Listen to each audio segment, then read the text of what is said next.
Shalom jemaat Tuhan, tanpa terasa kita 3 bulan tidak pernah bertatap muka bersama-sama. Hari ini kita mau merenungkan kebenaran firman Tuhan yang diambil di dalam kitab Markus pasal yang keempat, ayat yang ke-35 sampai 41. Ayat ini berkata, pada hari itu, waktu hari sudah petang, Yesus berkata kepada mereka, marilah kita bertolak ke seberang. Mereka meninggalkan orang banyak itu lalu bertolak dan membawa Yesus berserta dengan mereka dalam perahu di mana Yesus telah duduk dan perahu-perahu lain juga menyertai dia.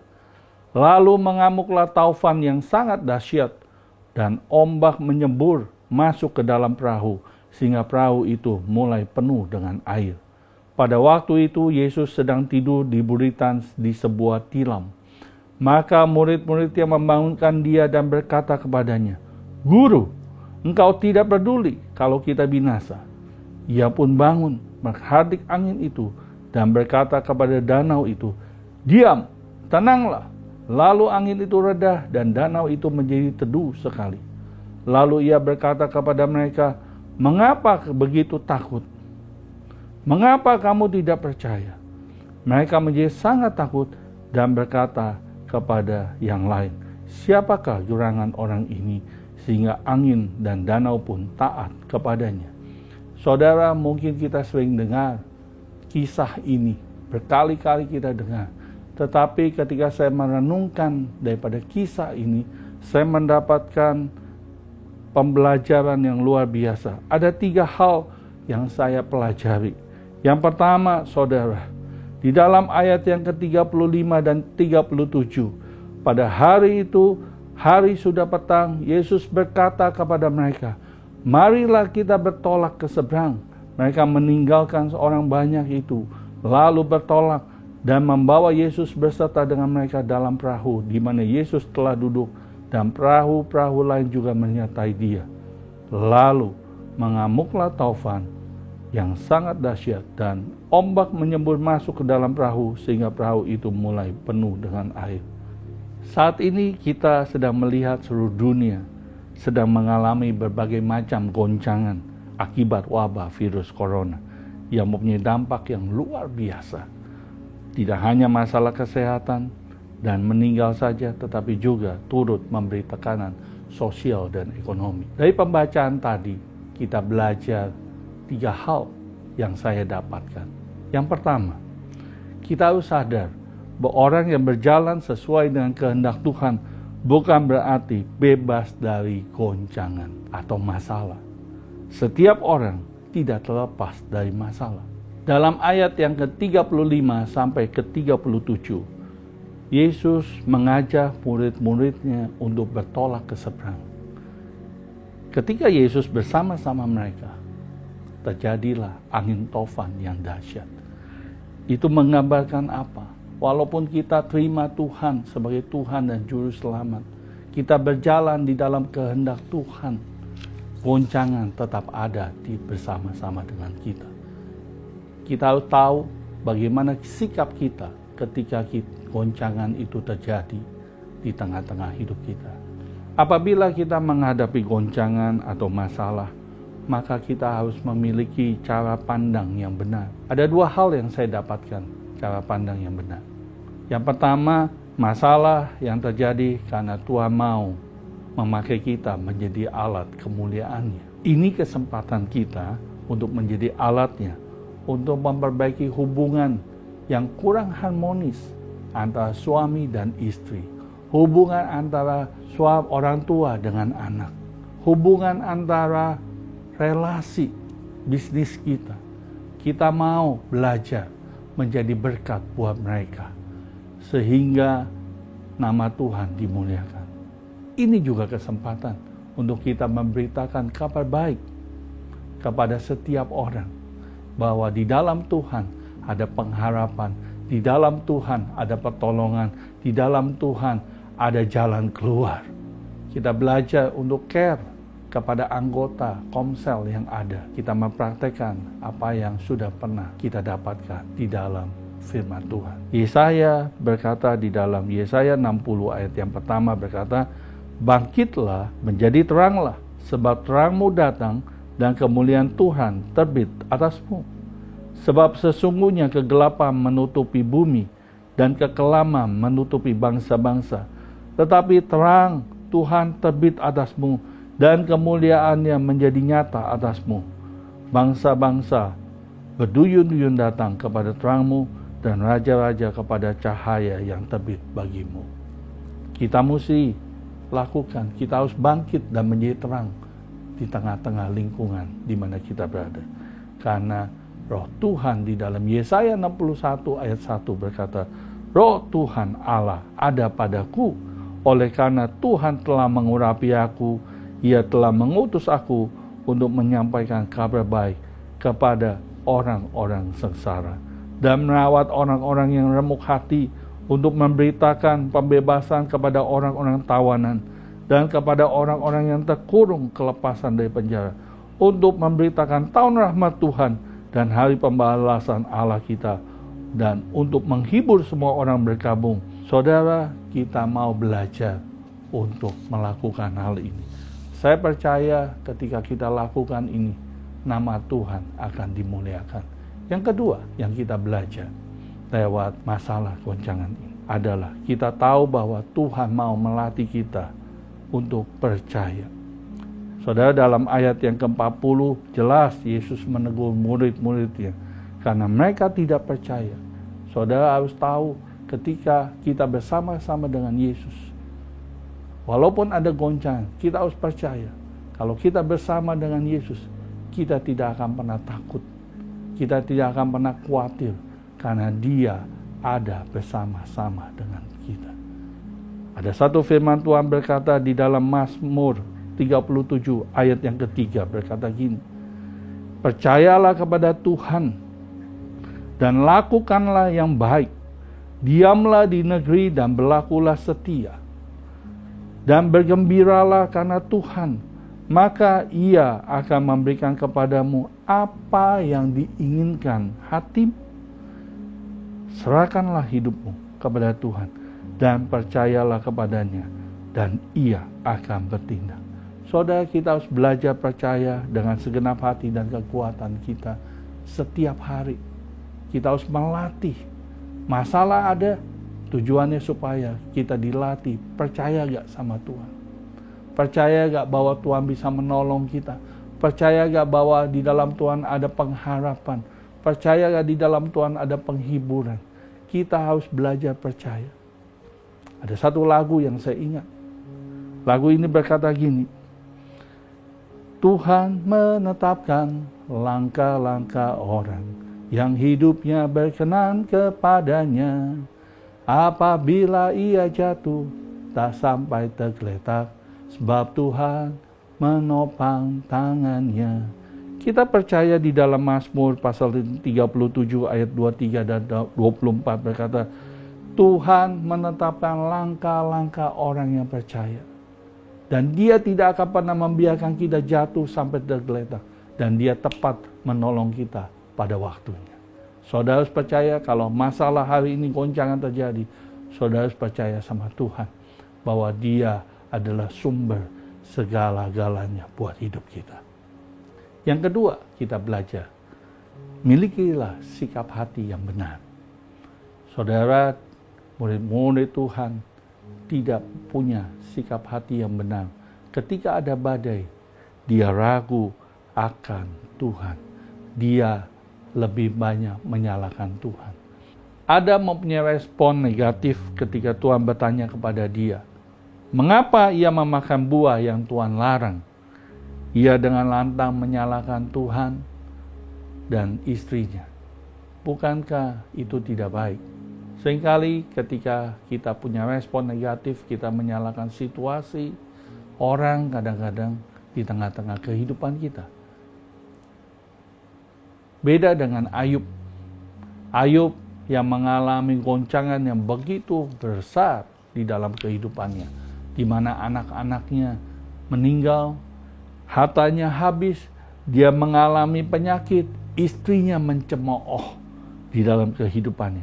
namun ia tetap memiliki respon yang positif. Mari kita baca Ayub pasal yang kedua, ayat yang ke-9. Maka berkatalah istrinya kepadanya, masih bertekunkah engkau dalam kesalehanmu? Kutukilah Allahmu dan matilah. Tetapi jawab Ayub kepadanya, engkau berbicara seperti perempuan gila. Apakah kita mau menerima yang baik dari Allah, tetapi tidak mau menerima yang buruk? Dalam kesemuanya itu, Ayub tidak berbuat dosa dengan bibirnya. Kita harus memiliki respon hati seperti Ayub. Kita tetap melihat bahwa Allah kita adalah yang baik. Allah kita membuat rancangan buat kehidupan kita, bukan rancangan kecelakaan, tetapi hari depan yang penuh harapan. Kita mau belajar, saudara, apa yang respon yang Ayub miliki. Makanya di dalam kitab Ayub yang terakhir, 42 ayat yang pertama berkata, maka jawab Ayub kepada Tuhan, aku tahu bahwa engkau sanggup melakukan segala sesuatu dan tidak ada rencanamu yang gagal. Saudara, kita harus belajar punya respon seperti itu. Yang pertama tadi kita belajar setiap orang tidak terlepas dari masalah. Yang kedua, kita belajar milikilah sikap hati yang benar.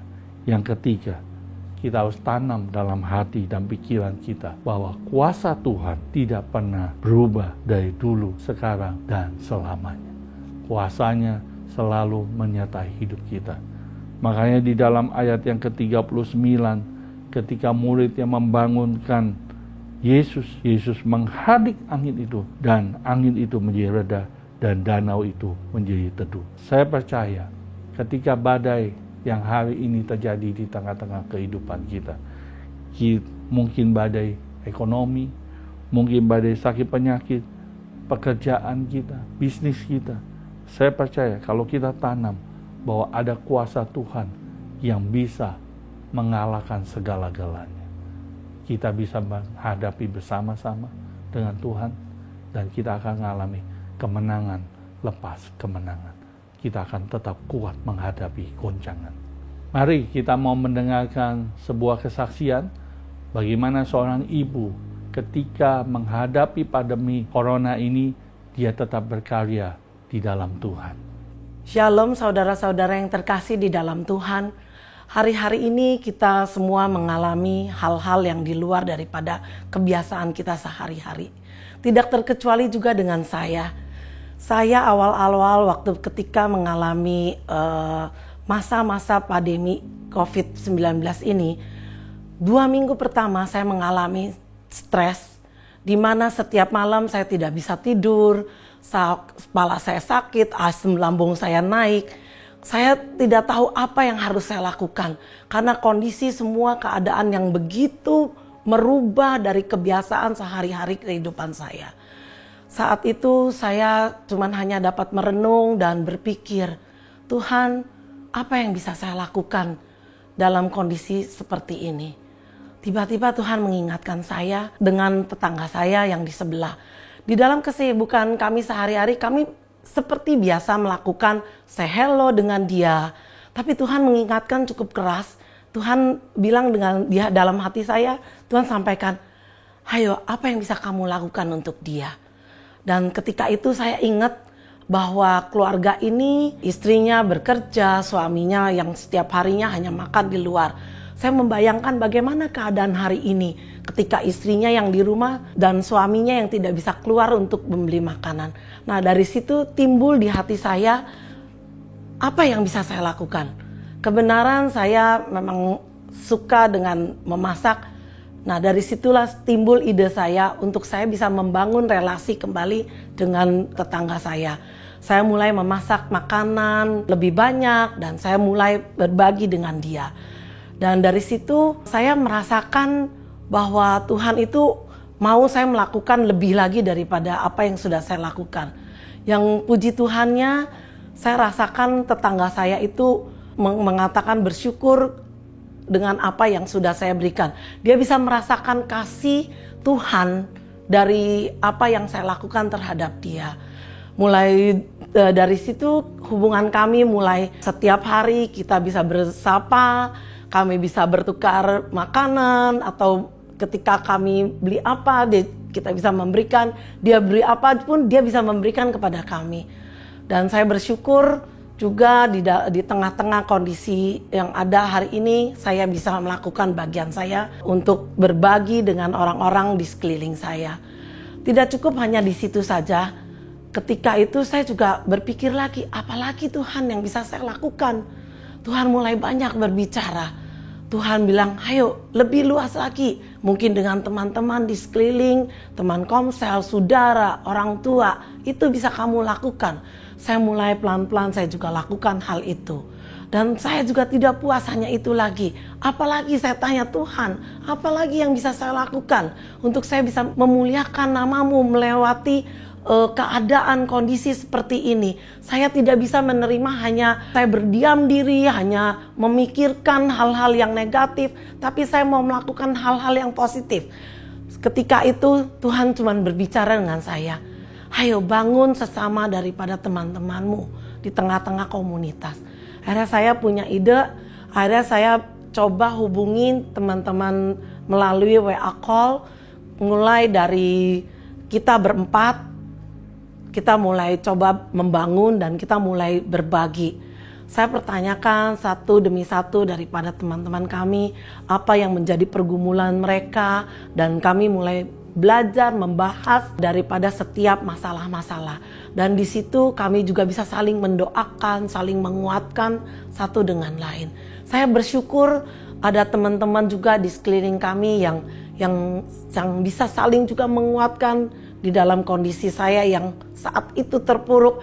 Dengan melakukan ini, jiwa saya semakin hari semakin terbangun dan semakin antusias untuk memberitakan kabar baik ini kepada orang-orang yang belum mengenal Kristus.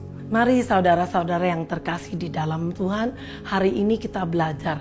Jangan kita fokus dengan masalah kita, tapi hari ini adalah saatnya yang tepat untuk kita belajar, berbagi, dan menjadi berkat untuk kemuliaan Tuhan. Kita bisa saling menguatkan, kita bisa saling mendoakan, kita bisa saling berbagi kasih dengan sesama dan lingkungan kita. Tuhan Yesus memberkati. Jadi kesimpulannya, setiap kita dapat kuat menghadapi goncangan. Yang pertama, kita harus sadar bahwa setiap orang tidak terlepas dari masalah. Yang kedua, kita harus memiliki sikap hati yang benar. Jangan bersungut-sungut, tetap mengucap syukur. 1 Tesalonika pasal yang ke-5 ayat yang ke-16 sampai ke-18 berkata, bersukacitalah senantiasa, tetaplah berdoa, mengucap syukurlah dalam segala hal, sebab itulah yang dikehendaki Allah di dalam Kristus Yesus bagi kamu. Mari kita berdoa bersama-sama. Tuhan Yesus, kami mengucap syukur buat apa yang Kau izinkan di bangsa kami. Kami berdoa biar jemaat-Mu sadar bahwa Engkau adalah sumber segala-galanya di dalam kehidupan. Kami mau punya pandangan yang baik, kami mau punya sikap hati yang baik Tuhan. Kami mau belajar tetap percaya kepada Engkau, karena tangan-Mu selalu memegang kehidupan kami. Hidup kami ada di dalam tangan-Mu, hidup kami ada di dalam hati-Mu, hidup kami ada di dalam pikiran-Mu. Terima kasih buat rancangan-Mu di dalam kehidupan kami. Kami percaya rencana-Mu tidak akan pernah gagal di dalam kehidupan kami. Beri kami bahu yang kuat Tuhan, untuk kami melangkah bersama-sama dengan Engkau. Biarlah hari ini jemaat Tuhan, percayalah kepada Tuhan dengan segenap hatimu, dengan segenap kekuatanmu, dan janganlah mengandalkan kekuatanmu sendiri, maka hidupmu akan berhasil. Di dalam nama Tuhan Yesus kami berdoa. Amin. Sebagai bahan perenungan kita, ada 3 hal yang kita perlu belajar. Yang pertama, bagaimana respon hati kita ketika menghadapi masalah. Yang kedua, respon seperti apa yang seharusnya kita miliki ketika kita di dalam goncangan. Yang ketiga, apa yang bisa kita lakukan ketika melihat rekan komsel atau suami istri kita di dalam goncangan, supaya mereka ingat akan hal itu. Bagi Anda yang membutuhkan doa dan konseling, dapat menghubungi kami di 0899 2558 188. Dan jangan lupa untuk mengikuti sosial media Aba Love Barat untuk mengetahui lebih lanjut tentang kami. Tuhan Yesus memberkati.